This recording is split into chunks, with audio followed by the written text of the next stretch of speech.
Bonjour et bienvenue sur La Voie de l'Être, l'émission qui vous invite à un voyage intérieur à la découverte de vous-même. Je suis Alex Béochat, psychopraticien, énergéticien et numérologue, et je suis heureux de vous accompagner dans cette exploration passionnante où nous allons apprendre à mieux nous connaître et à comprendre notre fonctionnement. Dans chaque épisode, nous aborderons des thématiques essentielles pour libérer nos blocages, retrouver notre vraie nature et nous réaliser pleinement. Ensemble, nous allons redécouvrir notre potentiel d'être énergétique et multidimensionnel et apprendre à travailler en harmonie avec l'univers et notre âme. Ce cheminement est une invitation à devenir acteur de nos vies, à nous épanouir dans notre authenticité et contribuer ainsi à faire tourner le monde un peu plus rond. Alors que vous soyez en quête de réponses, de sérénité ou simplement curieux d'en savoir plus sur vous-même, ce podcast est fait pour vous. Installez-vous confortablement, ouvrez votre esprit et votre cœur et laissez-vous guider sur la voie de l'être.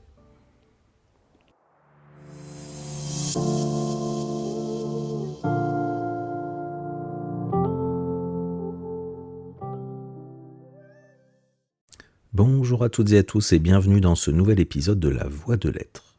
Alors aujourd'hui, nous allons partir à la découverte d'un des blocages qui nous empêche bien souvent de nous épanouir pleinement, nos blessures émotionnelles.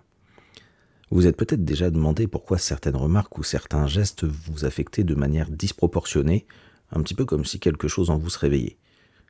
Ou alors peut-être vous avez déjà senti une vague d'émotions intenses sans raison apparente et vous vous êtes dit « mais qu'est-ce qui se passe vraiment en moi ?» Eh bien dans cet épisode, nous allons explorer ensemble ce sujet qui nous touche tous, que l'on en soit ou non conscient. On verra d'abord ce qu'est une blessure émotionnelle, d'où elle vient, comment elle se forme, et puis on découvrira l'impact que cela peut avoir dans notre vie, comment finalement ces blessures peuvent finir par influencer nos comportements, nos relations, et au final même notre bien-être au quotidien. Ensuite, on abordera ensemble des clés pour les reconnaître, c'est-à-dire comment nos émotions, nos réactions, même nos comportements quotidiens peuvent être au final des signaux qui nous montrent qu'une blessure est là, prête à être explorée.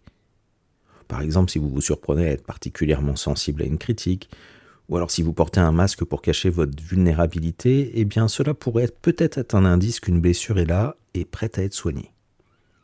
On verra également bien sûr comment explorer ces blessures en se posant les bonnes questions et en revisitant notre histoire.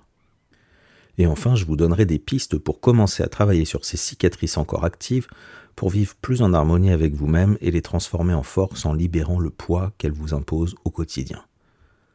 Alors que vous ayez déjà identifié une douleur qui vous freine, ou bien que vous soyez simplement curieux ou curieuse de mieux comprendre ce qui se cache derrière certaines de vos réactions, je vous invite à plonger avec moi dans ce voyage intérieur.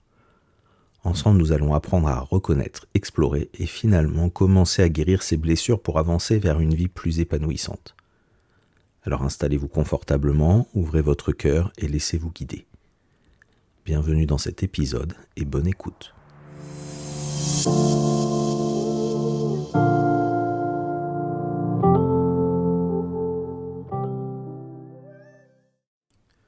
On entend souvent parler de blessures émotionnelles avec cette idée qu'on doit finalement les travailler pour aller mieux.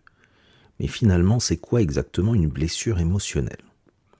Alors, pour mieux visualiser ce concept, on va essayer de faire un peu le parallèle avec les blessures physiques. Une blessure physique, en général, c'est plutôt causé par un événement extérieur comme une chute, un choc, un coup, et ça laisse une trace. Alors, parfois une simple rougeur qui va disparaître rapidement, mais ça peut aussi devenir une plaie profonde qui va prendre du temps à guérir, voire qui laisse une cicatrice ou même des séquelles. Eh bien, une blessure émotionnelle, c'est un peu pareil. Elle va naître d'une souffrance ressentie comme intense face à une situation, un événement ou une expérience douloureuse, et si cette douleur n'est pas reconnue ou libérée, eh bien elle va s'installer en nous, souvent sans même qu'on en ait conscience. Alors attention, je ne suis pas en train de vous dire que tous les événements difficiles qu'on vit vont créer systématiquement des blessures émotionnelles durables. En fait, ça va dépendre de plusieurs facteurs, et notamment dans ceux que je peux vous citer comme ça, déjà, si la douleur n'est pas reconnue et exprimée, eh bien en fait elle va simplement s'enfuir dans l'inconscient, et quelque chose qui part dans l'inconscient, par définition, on n'en a plus conscience et ça devient difficile de le travailler. Parfois, on met aussi en place des mécanismes de défense, comme par exemple le refoulement ou même le déni, et ça nous empêche vraiment de reconnaître juste cette blessure et de pouvoir y faire face, et donc du coup de pouvoir travailler dessus pour la guérir. Ensuite, il y a aussi la répétition de situations similaires. Vous savez, un petit peu comme un sillon que l'eau finit par creuser à force de passer au même endroit. Et chaque micro-traumatisme va au final rouvrir la plaie, Un petit peu comme une croûte qu'on arrache sans cesse, qui va finalement retarder la cicatrisation et même parfois faire ressaigner la blessure. Après, bien sûr, ça va dépendre aussi, face à l'événement vécu, de notre capacité à prendre du recul sur l'événement, à le comprendre et à digérer ce qui s'est passé, et donc quelque part aussi notre résilience personnelle, mais aussi finalement le contexte de l'événement et les ressources de soutien qui étaient disponibles à ce moment-là. Et ça va jouer aussi un rôle clé. Ce qui est sûr, c'est que plus l'impact de l'événement est fort, plus la blessure sera profonde. Exactement comme une blessure physique en fait. Une petite tape, ça va vous faire rougir la peau, mais un coup violent, ça peut laisser une douleur bien plus durable et profonde. Ce qui va être également important à comprendre avec les blessures émotionnelles, c'est qu'au final, on ne réagit pas tous de la même manière face à une même situation. Parce que c'est pas seulement l'événement qui compte, mais surtout l'impact qu'il a sur nous. Et ça, c'est fonction aussi de notre vécu. Donc la force de l'impact, elle va être vraiment en fonction du ressenti individuel. Parce qu'imaginez qu'on vous lance une pierre. Et la blessure, elle va être différente, bien sûr, selon l'endroit où vous allez la recevoir. Si c'est sur le pied, sur la jambe, dans le dos, ou même carrément en plein visage. Puis ça va dépendre aussi de la force avec laquelle elle est lancée, cette pierre, et aussi si vous portez par exemple un blouson, ou si c'est lancé dans le dos, ou un casque, ou des chaussures, ou alors si vous êtes simplement pieds nus, ou encore même si vous vous protégez avec les mains par exemple. Ben, vous voyez, c'est un peu pareil pour les blessures émotionnelles. Leur gravité, elle va dépendre de comment on les reçoit, de la force de l'impact que ça a sur nous et de notre capacité à nous protéger à ce moment-là. Et c'est pour ça qu'un événement qui peut sembler anodin pour quelqu'un, en fait, peut être vécu comme une vraie blessure pour une autre personne. Alors, souvent, ces blessures vont trouver leur origine dans notre enfance. Pourquoi ? Simplement parce qu'à cette période-là, on n'a pas encore tous les outils pour comprendre et gérer nos émotions. On est des véritables éponges émotionnelles, complètement vulnérables, et au final, on dépend énormément de notre entourage pour nous sentir en sécurité. Alors du coup, quand on vit quelque chose de difficile pendant cette période, ça va nous marquer profondément parce qu'on n'a ni la compréhension ni les défenses pour relativiser. Et parfois même, l'origine de la blessure est encore plus ancienne. Elle peut remonter par exemple au vécu émotionnel dans le ventre maternel, voire même à des transmissions familiales. D'ailleurs, à ce sujet, des chercheurs de l'Université de Genève ont récemment découvert que les traumatismes psychiques laissent une trace physique et identifiable sur l'ADN, un petit peu comme une cicatrice qui peut se transmettre de ce qu'ils ont vu sur au moins 3 générations. Alors, c'est vous dire à quel point une blessure émotionnelle peut impacter la vie d'un individu. Alors, ça dit, toutes les blessures émotionnelles ne viennent pas forcément de l'enfance, même si je dois dire que c'est quand même souvent le cas. Par contre, ce qui est assez frappant, c'est que certains événements qu'on vit à l'âge adulte, souvent, en fait, ce ne sont que des réveils de blessures plus anciennes qu'on prend à tort pour la cause initiale. Alors c'est pour ça qu'il est essentiel de chercher autant que possible, bien sûr, la source de nos blessures. Parce que comme pour une blessure physique, plus on va comprendre comment elle s'est formée, plus on a de chances de la guérir. Un hématome peut parfois cacher une fracture, par exemple. Et on ne traite pas non plus une fracture comme on va traiter une plaie par balle, tout comme on ne soigne pas une blessure récente de la même manière qu'une blessure ancienne qui est cicatricielle. Comprendre l'histoire de notre blessure, c'est déjà un pas important vers la guérison. Alors les blessures émotionnelles, finalement, elles peuvent venir de plein d'expériences différentes et avoir des intensités différentes parce qu'au final, on est tous différents. Maintenant, vous avez peut-être déjà entendu parler des 5 blessures émotionnelles identifiées par Louise Bourbeau, qui sont le rejet, l'abandon, l'humiliation, la trahison et l'injustice. Un peu ces grandes catégories de blessures, elles sont intéressantes à explorer parce que d'une façon ou d'une autre, en fait, on a tous été confrontés à ces blessures à un moment. Alors, à différents degrés, certes, et du coup, c'est intéressant de voir ce qui est encore actif en nous. Alors, maintenant, travailler uniquement sur ces grandes catégories de blessures, ça peut être assez fastidieux, mais surtout aussi nous faire passer à côté de petites blessures qui peuvent sembler, comme ça, moins importantes sur le papier, mais qui vont au final bloquer quand même la guérison. Un petit peu comme une écharpe qu'on va oublier d'enlever et qui va finir par infecter la plaie alors qu'on avait pensé nettoyer toute la plaie. Et puis, n'oublions pas que face à une même situation, chacun peut ressentir des émotions très différentes. Donc pour une même expérience, une personne par exemple peut se sentir rejetée, tandis qu'une autre se sentira humiliée ou éprouvera un sentiment d'injustice, et même parfois, voire souvent, plusieurs émotions en même temps. Alors voilà, je vais vous donner quelques exemples de blessures émotionnelles pour mieux comprendre un petit peu ce que c'est. Par exemple, un enfant qui vit le divorce de ses parents, il peut ressentir de l'abandon ou même du rejet, voire même une grande injustice, pourquoi pas. Une personne, par exemple, dont le partenaire va mettre fin à la relation sans explication peut se sentir complètement rejetée, mais aussi abandonnée, par exemple, selon son ressenti. Euh, Se sentir dévalorisé dans un groupe, ça peut marquer aussi durablement et générer une blessure. Être ridiculisé par un professeur devant la classe, ça peut entraîner une sensation d'humiliation, par exemple, ou même d'injustice. Recevoir des critiques répétées de ses parents ou de son entourage va générer des blessures. Toutes ces critiques finalement répétées, les humiliations ou un manque d'amour même peuvent marquer durablement. Un partenaire infidèle dans une relation amoureuse peut entraîner une sensation de trahison, d'injustice, d'humiliation ou même encore de rejet. Un collègue qui va dévoiler une information confidentielle peut générer chez vous une blessure de trahison, par exemple, ou même encore une promotion accordée à une personne qui serait moins qualifiée selon vous, peut vous laisser un sentiment d'injustice. Et même des événements qui vont sembler anodins peuvent devenir des blessures à force de se répéter. En fait, ce qui va être important, c'est de comprendre la coloration, l'émotion que la situation et l'expérience a évoquée et provoquée en nous. Au final, à chaque fois qu'une expérience touche profondément notre identité ou notre besoin d'amour, d'estime ou de sécurité, eh bien une blessure émotionnelle pourrait bien apparaître. Alors, ce qu'il faut retenir, c'est que les blessures émotionnelles, elles peuvent se former de différentes manières, soit par un événement fort où les émotions restent bloquées, soit par des expériences répétées qui finissent par creuser une blessure profondément ancrée. Elles vont être souvent influencées par les normes ou les pressions qui nous sont imposées, alors parfois de façon inconsciente, par la société ou la famille par exemple, et c'est seulement en comprenant leur origine et leur fonctionnement qu'on va arriver à véritablement avancer et commencer à les guérir. Alors que deviennent ces blessures émotionnelles qu'on n'écoute pas, qu'on ne reconnaît pas, qu'on ne soigne pas? Pour essayer d'y voir plus clair, on va reprendre un peu l'analogie avec une blessure physique. Imaginez que vous avez une plaie et que par négligence vous ne la nettoyez pas. Eh bien rapidement, elle pourrait s'infecter, devenir douloureuse, entraîner des complications ailleurs dans le corps, et parfois même limiter vos capacités au quotidien. Et vous finissez par ne plus pouvoir faire certaines choses, ou alors à les faire avec une douleur persistante. Eh bien, c'est exactement pareil pour une blessure émotionnelle. Si on ne la reconnaît pas, ou qu'on ne la traite pas, elle va finir par rester active, tapis dans notre subconscient, et en fait, elle va influencer notre façon de vivre, sans qu'on s'en rende compte. En plus, vous avez peut-être déjà remarqué que quand on se blesse physiquement, on a tendance à toujours se cogner là où on s'est fait mal, comme par hasard.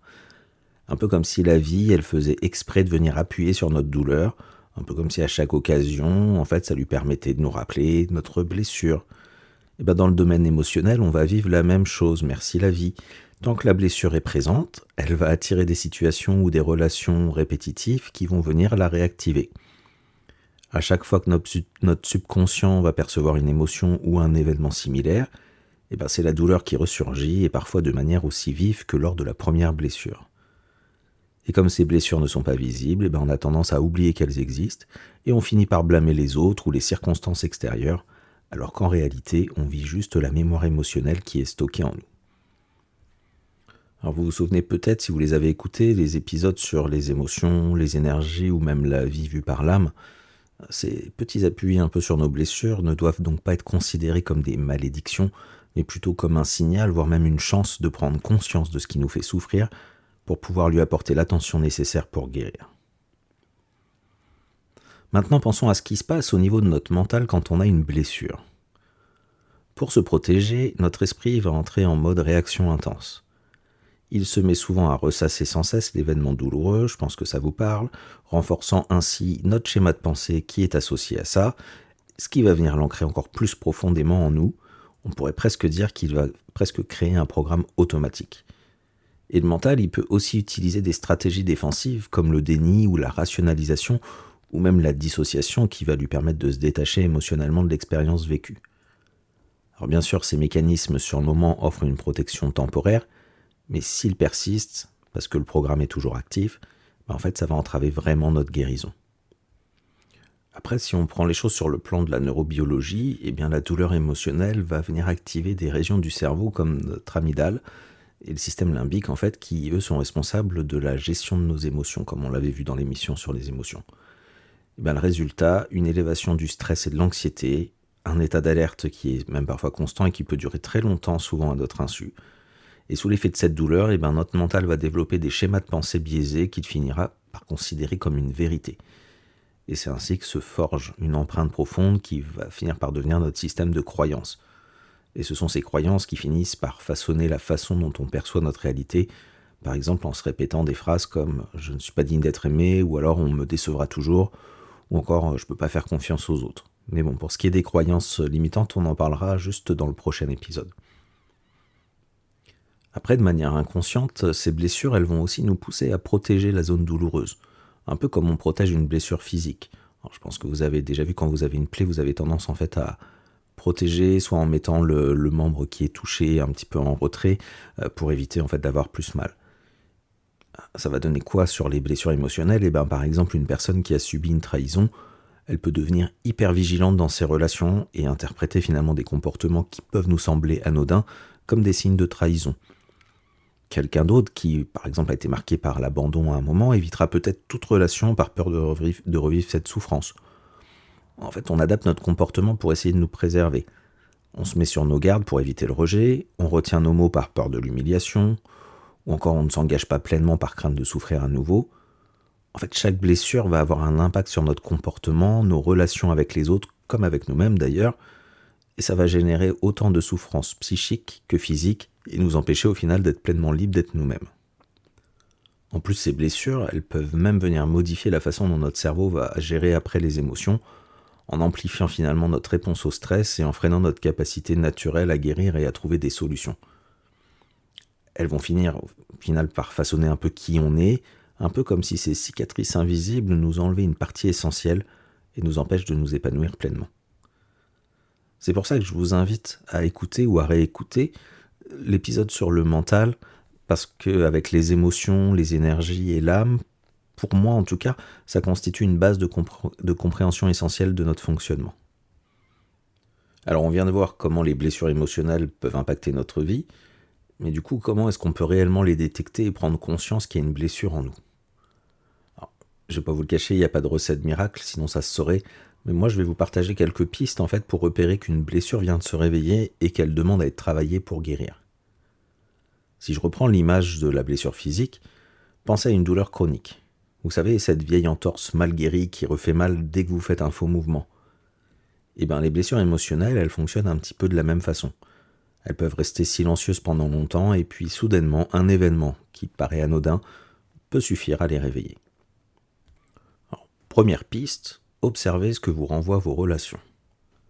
Si quelqu'un vous touche par ses paroles ou par ses gestes ou son comportement, c'est souvent le signe qu'une blessure en vous vient d'être détectée. Parce que imaginez que je vous appuie doucement sur le bras avec mon doigt. Normalement, vous n'allez pas ressentir grand-chose, en tout cas vous n'allez pas avoir mal. Mais si, sans le savoir, je presse sur une plaie qui était ouverte en dessous, parce que je ne la vois pas, la douleur va être vive. Alors du coup, est-ce que c'est réellement moi qui vous ai fait mal, ou bien est-ce que j'ai simplement appuyé là où vous aviez déjà mal ? Vous voyez, ce genre de choses, ça peut vous faire réaliser « Ah, là, il y a quelque chose de plus profond en moi qui est blessé ». Alors, vous n'êtes pas obligé d'en parler à l'autre, mais en tout cas, ce sont des indices. Si ça vous a touché, c'est que si la personne, dans ce qu'elle a dit, ça vient faire mal à l'intérieur, c'est que ça vient réveiller quelque chose qui est déjà existant. Après, faites attention à vos réactions émotionnelles. Si vous vous surprenez à réagir de manière disproportionnée à des situations qui pour quelqu'un d'autre sembleraient banales, par exemple une colère intense qui surgit sans raison apparente, ça pourrait être le signe qu'une blessure non guérie se réactive. Alors bien sûr, le stress ou la fatigue peuvent parfois nous rendre plus irritables, mais quand la réaction va dépasser largement ce que la situation pourrait justifier, c'est peut-être au final que notre blessure nous parle.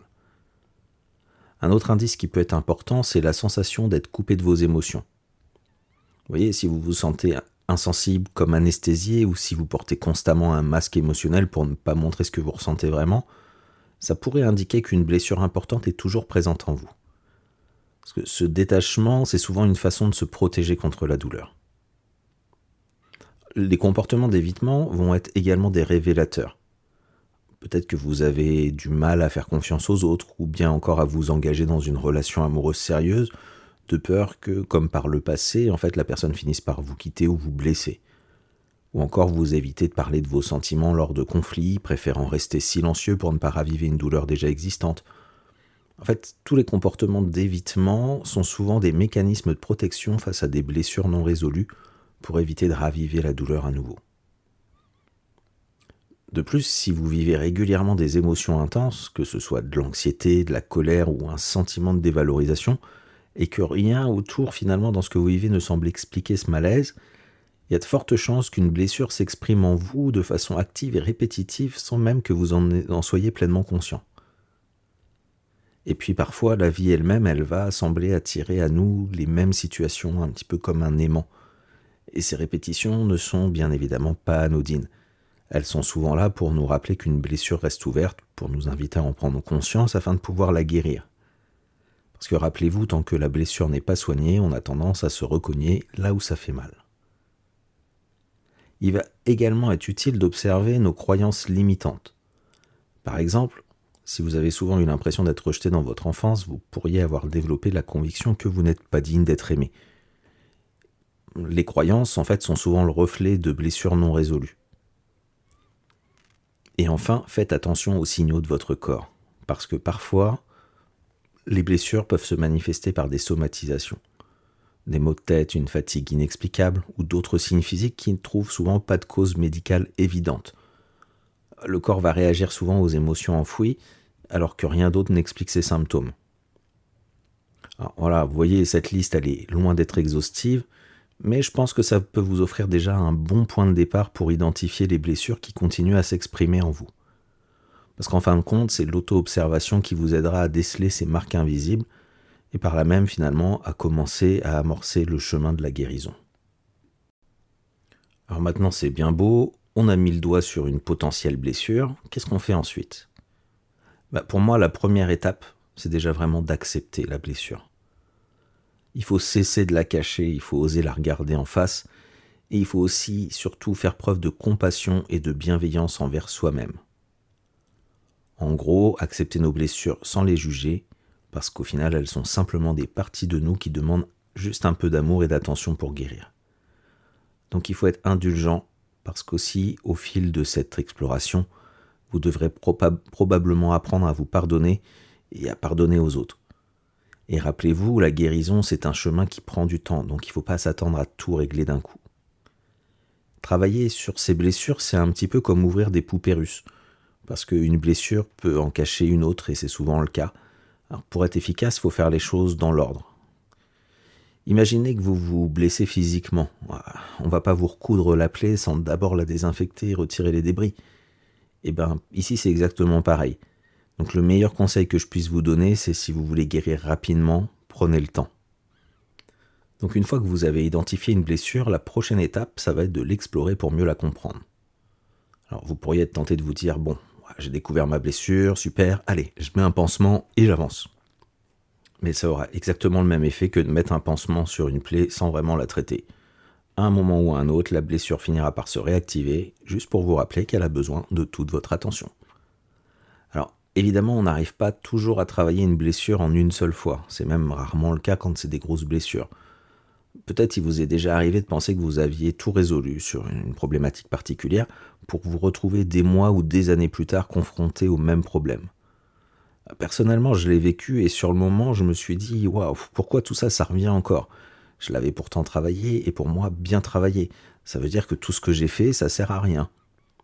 Mais avec le temps, en fait, j'ai compris que j'avais juste travaillé sur une partie de la blessure ou de la problématique et que ce que j'avais travaillé, c'était bien acquis, mais que j'avais pas été, ou bien en tout cas que j'étais pas encore peut-être prêt pour aller plus loin dans l'exploration. En fait, c'est un petit peu comme si on attend de passer à la classe supérieure pour pouvoir approfondir le problème, parce qu'on a plus de connaissances et plus d'expérience pour pouvoir enfin le résoudre, on va dire pleinement, en tout cas de façon un peu plus importante. Alors, comment on fait pour explorer concrètement une blessure ? Déjà, commencez par vous poser la question du déclencheur. Quel a été l'élément précis qui a réveillé la blessure ? Par exemple, est-ce que c'est une critique apparemment anodine sur votre apparence ou sur vos performances ? Peut-être que c'est un ami qui annule ses plans avec vous à la dernière minute, ou un partenaire qui arrive en retard, ou encore le fait de ne pas être inclus dans une conversation qui va vous toucher finalement le plus, et bien plus que ça devrait. Ces déclencheurs, ces triggers, comme on les appelle, ces petits événements, font souvent écho à la situation initiale qui a engendré la blessure, un petit peu comme si le contexte se rejouait. Et inconsciemment, en fait, ils vont réactiver le souvenir et le contexte d'origine. Une fois que vous identifiez les déclencheurs, interrogez-vous sur les émotions qui ont surgi. Est-ce que vous avez ressenti une tristesse profonde, comme si un poids vous écrasait, ou bien une colère, une frustration, peut-être une honte qui vous fait sentir vous rabaisser plus bas que les autres, ou une peur intense et inexpliquée, une anxiété. Notez bien ce que vous ressentez et les somatisations éventuelles parce que le corps a aussi beaucoup de choses à nous raconter. Après, regardez aussi dans cette situation si vous avez mis un masque. Par exemple, est-ce que vous avez forcé un sourire pour cacher votre vulnérabilité ? Ou bien est-ce que vous avez refusé de demander de l'aide par peur de montrer vos failles ? Peut-être que vous avez utilisé l'autodérision pour détourner l'attention, ou alors que vous êtes devenu hyper contrôlant pour anticiper le moindre signe de trahison ou d'abandon. Et vous pourriez même devenir excessivement perfectionniste pour prouver votre valeur, ou au contraire vous mettre en retrait socialement pour éviter de souffrir, par exemple.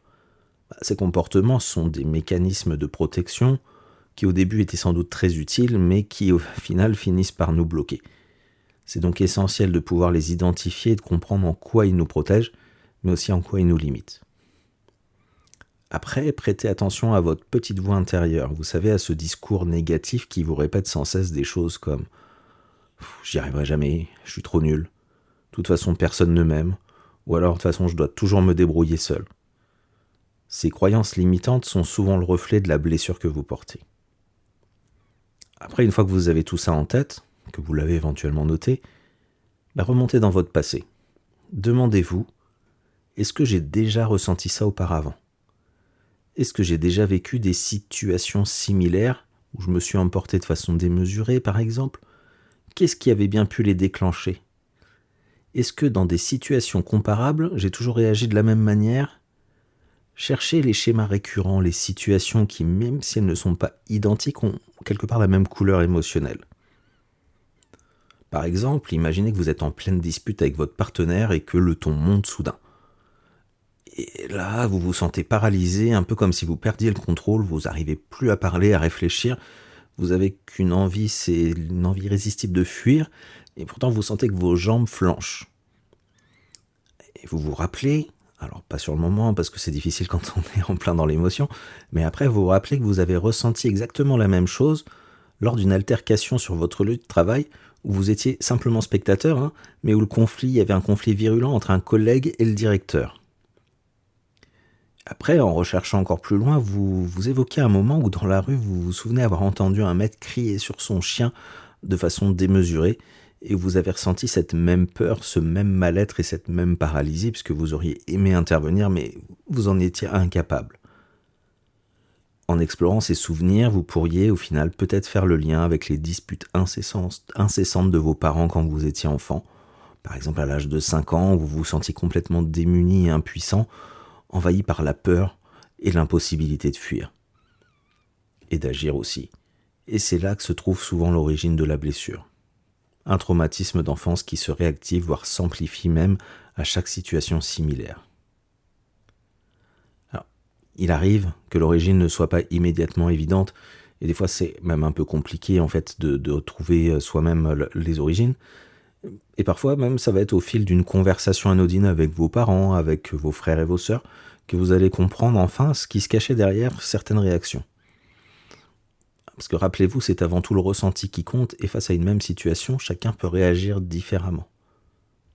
Par exemple, vous pourriez découvrir que vous ressentez souvent la peur d'être abandonné.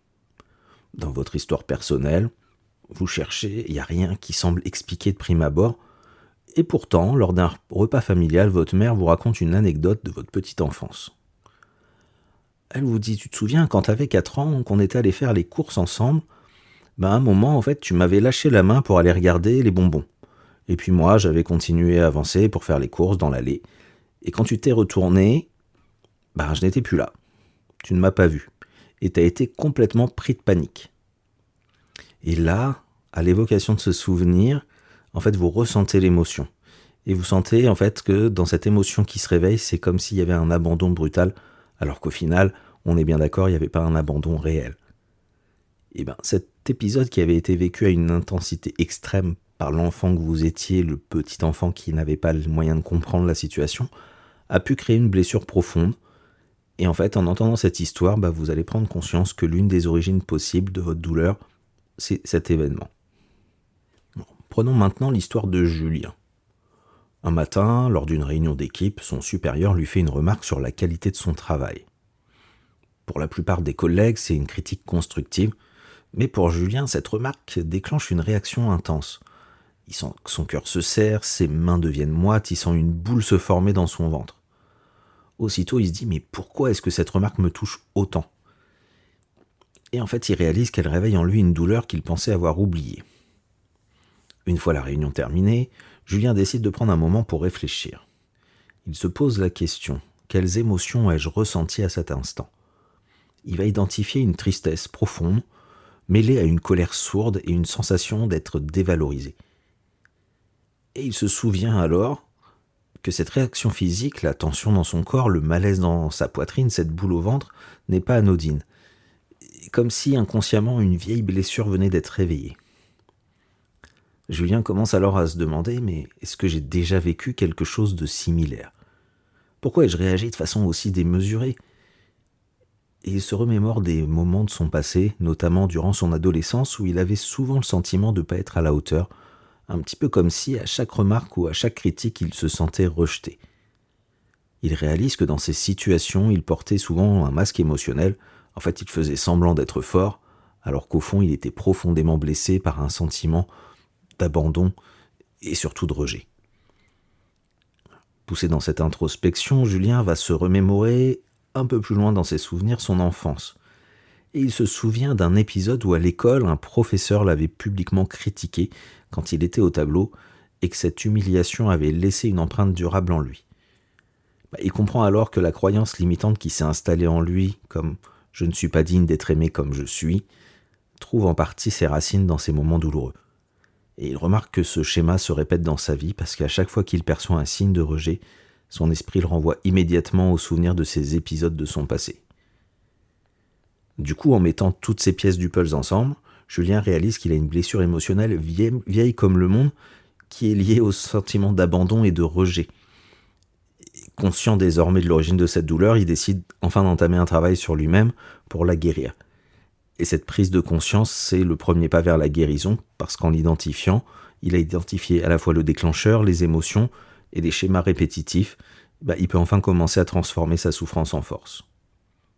Alors, cet exemple, en fait, il montre un peu comment, en prenant le temps de s'interroger sur nos réactions, d'examiner notre corps, notre discours intérieur, de revenir sur notre histoire personnelle, on peut mettre en lumière ces blessures invisibles et amorcer un processus de guérison. C'est un processus qui est parfois long, qui est parsemé de découvertes, de redécouvertes aussi, mais chaque pas, au final, nous rapproche d'une meilleure compréhension de nous-mêmes et finalement de notre épanouissement personnel. Alors, bien sûr, on vient de parler, d'explorer une blessure que l'on a déjà identifiée, mais il n'y a rien qui vous empêche de partir à la découverte de vos blessures avant qu'elles ne se réveillent et se réactivent trop. C'est bien sûr un peu plus complexe parce qu'il n'y a pas toujours de point de départ évident, mais ça fait partie d'un travail sur soi qu'on peut tout à fait entamer, seul en partie, même si être accompagné par un thérapeute ou une autre personne qui vous semble importante, c'est souvent indispensable pour aller plus en profondeur et plus dans la compréhension des choses. Donc pour explorer vos blessures de manière générale, on peut par exemple commencer par se poser quelques questions. Dans quelle situation je réagis de façon exagérée ? Qu'est-ce qui déclenche ces réactions ? Quelles émotions reviennent le plus souvent en moi ? Quels comportements ou quelles situations se répètent dans ma vie ? Quelles croyances limitantes me freinent ? Quel masque je porte pour me protéger ? À quel moment j'ai besoin de me protéger ? Vous pouvez également noter toutes les situations récentes qui vous ont blessé, qui ont provoqué des choses chez vous et explorer pourquoi elles ont suscité une émotion intense. Après, il faut aussi, comme on l'a vu pour une blessure identifiée, plonger dans notre histoire personnelle. Prendre le temps d'examiner les expériences qui ont été marquantes, les événements douloureux, que ce soit durant notre enfance ou même plus tard, et se demander quels besoins n'ont pas été comblés et quels mécanismes de défense on a mis en place. Alors, c'est un véritable chantier intérieur, et bien qu'on puisse avancer seul sur certains aspects, c'est souvent difficile, encore une fois, de tout résoudre sans aide et sans accompagnement. Voilà pourquoi se tourner parfois vers un thérapeute peut s'avérer très utile pour nous guider dans ce processus. En somme, reconnaître, explorer nos blessures, c'est un peu comme partir en expédition à la recherche d'un trésor caché en nous. Ce travail va demander du temps, de la patience et parfois même un accompagnement extérieur, mais c'est ce qui nous permettra d'avancer vers une véritable guérison. Alors, une fois qu'on a identifié, exploré nos blessures, la question qui se pose naturellement, c'est comment les guérir ? D'abord, il faut les reconnaître, comme on l'a vu, parce qu'une blessure ignorée reste toujours ouverte. Ensuite, il faut l'accepter pleinement, c'est-à-dire arrêter de la minimiser ou de se dire qu'on devrait être plus fort et qu'on doit passer au-dessus. Il faut accepter que c'est un peu comme nettoyer une plaie. C'est inconfortable sur le moment, mais c'est indispensable pour commencer à cicatriser. Il faut aussi comprendre que ces blessures ne définissent pas qui nous sommes. Elles sont simplement une partie de notre expérience, elles ne sont pas notre identité. Par exemple, une personne qui a souffert d'un rejet ne doit pas se considérer comme rejetée ou pas aimable, mais simplement comme quelqu'un qui a vécu le rejet. Essayez de vous imaginer sans cette blessure. Qui seriez-vous et quelles nouvelles possibilités s'offriraient à vous ? Acceptez vos blessures sans jugement et soyez bienveillant envers vous-même. Si vous vous fouliez la cheville, vous éviteriez de courir un marathon, on est d'accord ? Eh bien, avec une blessure émotionnelle, c'est pareil, il faut ralentir, prendre soin de soi, se traiter avec la même douceur que celle que vous offririez à un ami proche en difficulté. Le pardon, à la fois envers vous-même et envers les autres, va être aussi essentiel sur ce chemin. Alors attention, le pardon, ce n'est pas excuser le mal qui a été fait, mais se libérer du poids émotionnel que l'on porte et rendre à chacun ses responsabilités. Ensuite, il s'agit, bien sûr, de réparer et de cicatriser. Alors parfois, ça passe par parler avec quelqu'un en qui on a confiance ou même consulter un professionnel. D'autres fois, des techniques comme l'écriture, la méditation, des thérapies psychocorporelles ou plein d'autres choses qui peuvent être d'une grande aide. En tout cas, une fois l'exploration faite, il va être important de revenir sur les croyances limitantes que vous avez débusquées. Rappelez-vous qu'elles ne sont que des croyances et non des vérités absolues. Il faut les déconstruire, les modifier et montrer en quoi elles ne correspondent pas à la réalité. En fait, changer ces schémas limitants, c'est un peu s'ouvrir à plus de liberté, mais je vous en parlerai, je vous donnerai plus d'exemples dans le prochain épisode, puisque ce sera le sujet du prochain épisode. Donc les blessures, elles s'expriment aussi par nos émotions. Donc ça va être crucial de travailler à apprivoiser et libérer les émotions bloquées. Et pour ça, je vous invite à écouter ou réécouter l'épisode sur les émotions ou à faire le travail tel que vous le connaissez. En tout cas, ça va être important de travailler sur les émotions. Ensuite, posez-vous une question simple. Quel besoin non comblé se cache derrière cette douleur ? Peut-être que c'est un besoin de reconnaissance, d'être accepté, un besoin de sécurité affective, ou simplement le désir de faire partie d'un groupe, d'une famille. Identifiez quels besoins émotionnels n'ont pas été satisfaits dans votre passé et qui finalement vont influencer encore votre présent.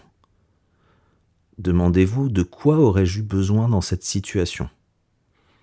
Et une fois identifié, le mieux c'est de trouver comment combler ce besoin vous-même sans attendre que quelqu'un d'autre le fasse.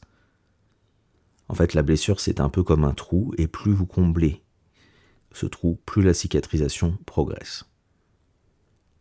Enfin, il va être utile de changer la perception de vos expériences passées.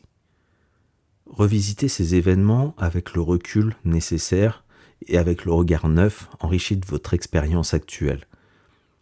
Ça va vous aider à comprendre que ces expériences vous ont appris des choses et qu'en fin de compte, elles vont vous permettre, ces choses, de transformer vos blessures en une force. Après, dans mon expérience professionnelle, j'ai remarqué quelque chose d'assez intéressant. En fait, que les origines de nos blocages sont souvent multifactorielles, qui ne partent pas juste d'un seul point, il n'y a pas une seule origine. Et je pense que pour les grandes blessures émotionnelles, comme le rejet, l'abandon ou l'injustice par exemple, c'est pareil. C'est rarement un seul événement qui forge entièrement la blessure. Pour moi, après je détiens pas la vérité, bien sûr, il y a souvent un événement initial qui commence à laisser sa marque, mais ce qui rend la blessure vraiment profonde et bloquante, c'est l'ensemble des aspects qui s'y ajoutent avec le temps, mais aussi des fois la concomitance en fait de plusieurs origines. C'est un petit peu comme si plusieurs petites fissures se creusaient jusqu'à ce que la plaie soit trop importante pour guérir facilement. Et je suis de plus en plus convaincu en accompagnant les gens que c'est l'ensemble de ces aspects qu'il faut guérir pour se libérer complètement. Parce que mon expérience m'a montré qu'en fait, j'ai eu des patients qui sont venus me consulter, qui avaient une problématique particulière, qui avaient compris avec un autre thérapeute par exemple, l'origine, en tout cas une origine, et qui me disait je ne comprends pas, on a mis le doigt sur l'origine, je sais que c'est l'origine de ma problématique, pour autant j'ai eu beau travailler dessus, il ne se passe rien. Et ben en travaillant avec cette personne-là, en redécouvrant son histoire avec elle, en écoutant un petit peu toutes les grilles de lecture que je pouvais avoir, on a trouvé d'autres origines possibles. Et à partir de là, en fait, il y a des choses qui ont commencé à changer. Parce qu'on ne s'est pas arrêté à juste une solution.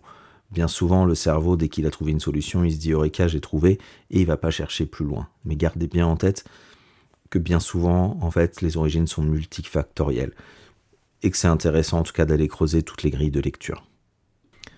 Pour vous donner un exemple, on va prendre par exemple une blessure de rejet. Elle peut ne pas provenir d'un seul incident, mais finalement d'un ensemble de situations. Par exemple, elle peut être liée au fait de ne pas avoir été désiré dès la grossesse, en fait, de ne pas être un enfant désiré. Puis au final, dans l'enfance, de vivre un épisode marquant comme la varicelle, où on s'est senti mis à l'écart, un peu comme si on était pestiféré. Et parfois, à tout ça va s'ajouter en plus une blessure transgénérationnelle. Alors, bien sûr, légitimement, on pourrait se dire, quelle est la blessure originelle là-dedans ? Et se dire, on prend la notion de temps. Donc, c'est la blessure transgénérationnelle qui est la blessure originelle. Ou alors, c'est la blessure vécue in utero qui est la blessure originelle, puisqu'elle arrive avant. Ah, oui, on peut effectivement le voir comme ça. Après, moi, de plus en plus, très honnêtement, je vois les choses différemment et je me dis que ces trois blessures peuvent être les blessures originelles au-delà du temps. C'est-à-dire que la blessure transgénérationnelle, c'est une blessure héritée. Finalement, la blessure in utero va devenir une blessure qui est vécue en fonction des émotions de l'autre, ressenties par le fœtus qui n'a absolument aucune expérience de vie. Et puis après, la blessure vécue par l'être humain sur Terre dans sa première expérience de vie, en tout cas de cette vie-là. Et je pense que ce sont trois blessures identiques dans leur coloration, bien évidemment, mais au final complètement différentes, et donc qui peuvent être trois origines différentes. En tout cas, voilà, c'est mon point de vue et c'est celui que je vous transmets. Après, vous en faites ce que vous voulez, en fait, si ça vous parle ou pas. Parce que oui, du coup, les blessures émotionnelles, en fait, elles sont pas uniquement personnelles, vécues directement. Comme j'en ai parlé un peu, elles peuvent être héritées finalement de notre famille, des expériences de ceux qui nous ont précédés. Et ces héritages invisibles, ces croyances ou ces peurs encore que des ancêtres ont pu vivre, même des blessures similaires aux nôtres, ça peut nous être transmis, comme on l'a vu, par l'ADN aussi, et jouer un rôle important au final dans la formation de nos blocages. Peut-être même, alors je sais pas, c'est juste quelque chose qui me passe par la tête, que ces traces qui pourraient être présentes au final peut-être même dans notre ADN, comme c'est le cas pour les traumatismes, pourraient venir attirer à nous en fait ces situations-là, parce qu'on a des choses à travailler. Mais bon, sur tout ce qui est transgénérationnel, je vous en parlerai bien plus en détail dans un prochain épisode sur ce sujet-là. Donc en résumé, guérir une blessure émotionnelle, ça va être d'abord la reconnaître et l'accepter sans jugement, et puis la travailler patiemment pour l'aider à cicatriser. Donc ça passe par l'exploration des croyances limitantes, la compréhension des besoins non comblés, et le fait de revisiter nos expériences passées avec un regard nouveau.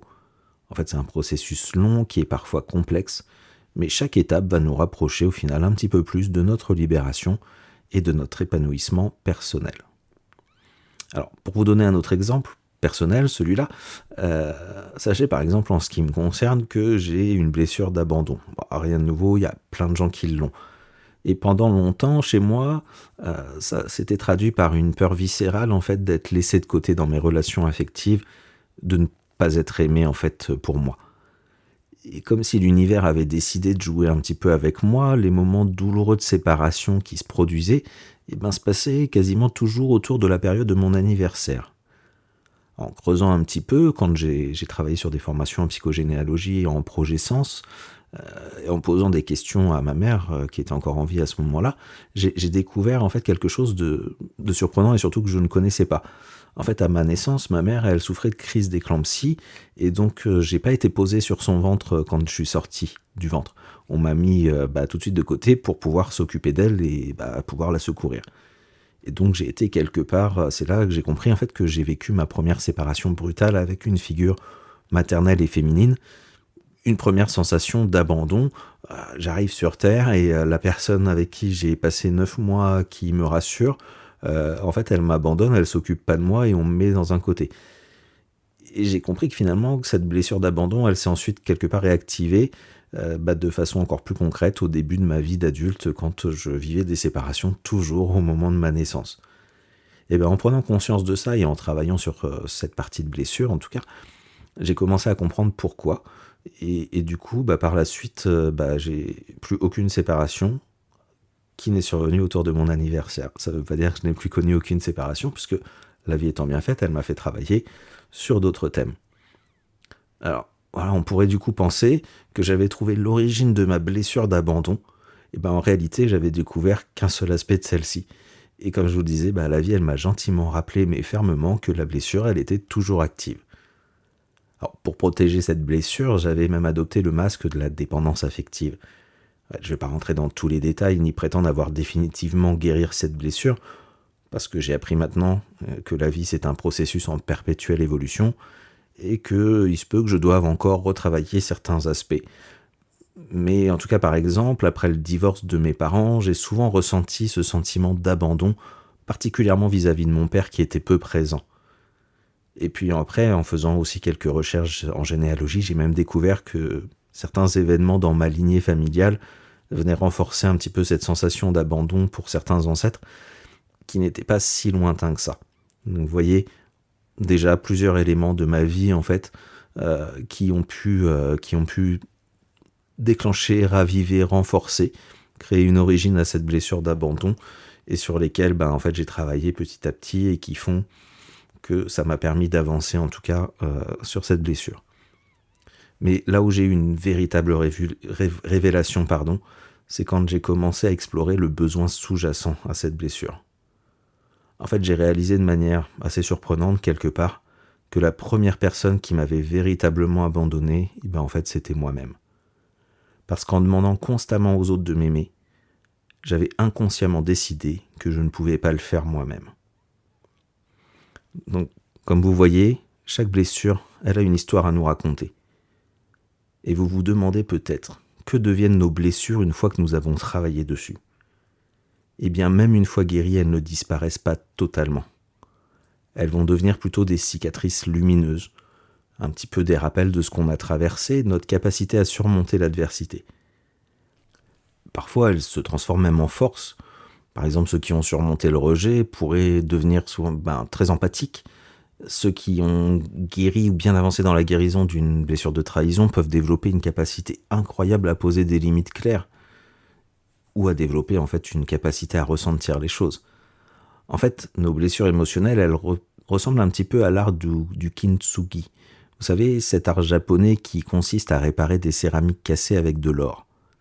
Et le vase ainsi réparé n'est plus identique à ce qu'il était, mais il devient unique, précieux et magnifié en fait par ses fissures.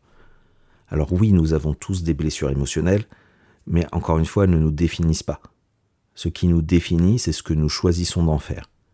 Est-ce qu'on les laisse nous emprisonner ou est-ce qu'on décide de les transformer en une force lumineuse ? Alors vous, quelles sont vos cicatrices dorées ?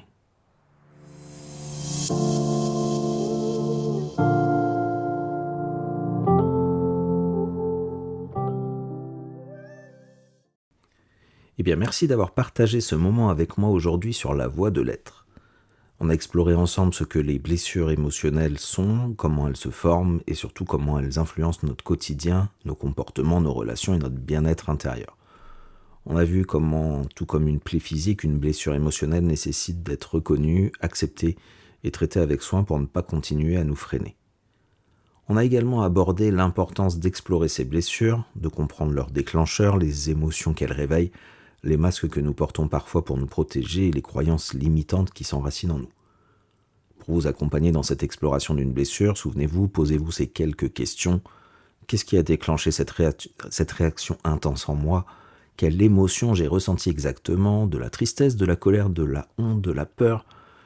Est-ce que dans ce moment, j'ai porté un masque comme un sourire forcé ou un comportement trop contrôlé?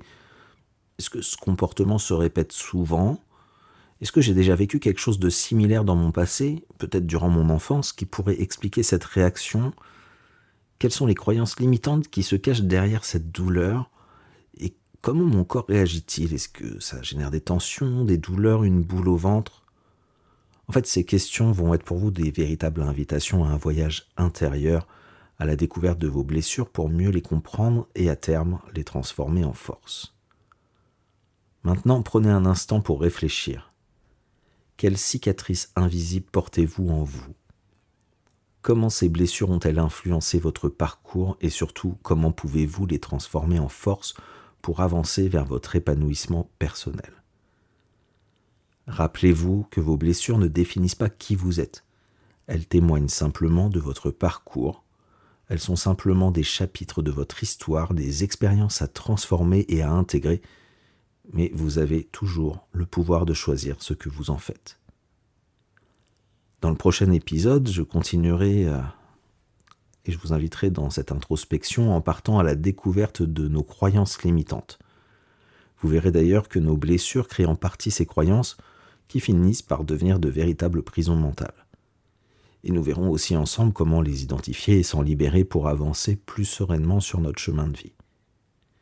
Mais encore une fois, merci de m'avoir écouté et d'avoir partagé ce moment de réflexion avec moi. Prenez bien soin de vous et restez curieux.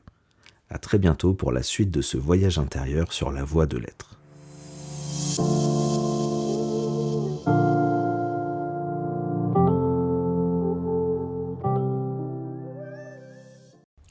Merci de m'avoir écouté.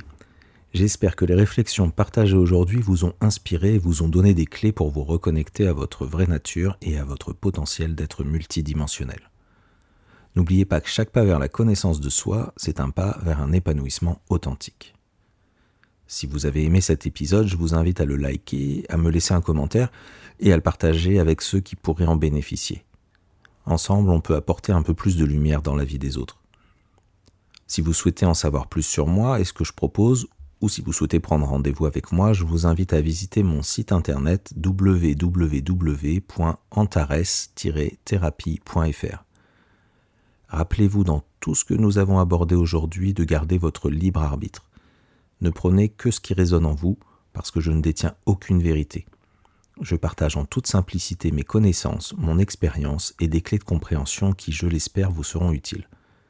Alors, je vous donne rendez-vous dans 2 semaines pour un nouvel épisode et d'ici là, prenez bien soin de vous. À très bientôt.